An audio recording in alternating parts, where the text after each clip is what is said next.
재건축 정비사업 분양단지에 대해 한 뜨거운 관심이 지속될 전망이다. 특히 신규 공급 물량이 부족한 서울에는 올 해도 수요자들이 집중될 것으로 보인다. 여기에 최근 정부가 고분양가 책정에 제동을 걸어 서울 신규 공급단지 분양가가 예상보다 낮게 책정되면서 분양권 당첨 시에 따른 시세 차익을 노린 수요자들과 지도 쏠릴 것으로 관측된다. 이 부동산 시장 분석업체 부동산인포에 따르면 올해 수도권에서 재건축 정비사업을 통해 일반 분양되는 가구는 총 15,335가구다. 지난해 가구보다 증가한 수준이다.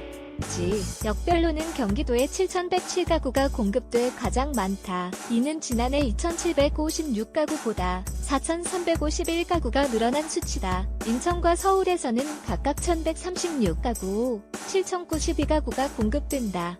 정부의 잇따른 부동산 대책 발표에도 불구하고 몸값이 천정부지로 치솟고 있는 서울, 강남 3구 강남, 서초, 송파에서도 신규 정비사업 물량이 분양될 예정이다. 서울 강남구에서는 개포주공 8단지를 재건축한 DH자이가 공급된다.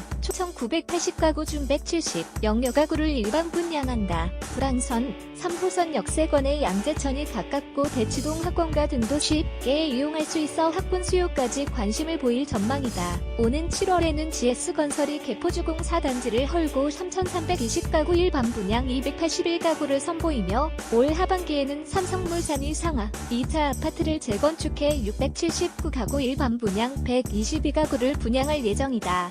서초구에서는 올 상반기 두 아파트가 격돌한다. GS건설은 서초동 무지개 아파트를 재건축한 81가구 일반 분양 204가구를 공급한다. 삼성물산은 우성 1차 아파트를 헐고 총 1,726가구 일반 분양 192가구를 선보일 예정이다. 중강남권으로 불리는 경기도 과천에서는 오는 2월 대우건설이 첫 분양에 나선다. 대우건설은 과천주공단지를 헐고 1,317가구 일반 분양 575가구를 짓는 과천파크 푸르지오 서밋을 공급한다. 오는 3월에는 롯데건설과 SK건설이 과천주공이 단지를 헐고 총 2,129가구 일반 분양 1,000가구를 분양할 예정이다. 올 하반기 월에는 GS건설이 과천주공 6단지를 헐고 총 2,145가구 가운데 886가구를 일분양한다.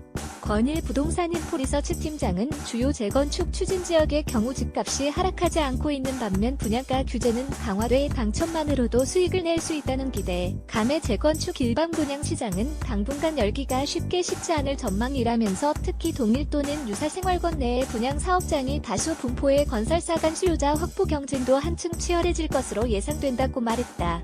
지훈 크누즈, 강윤지영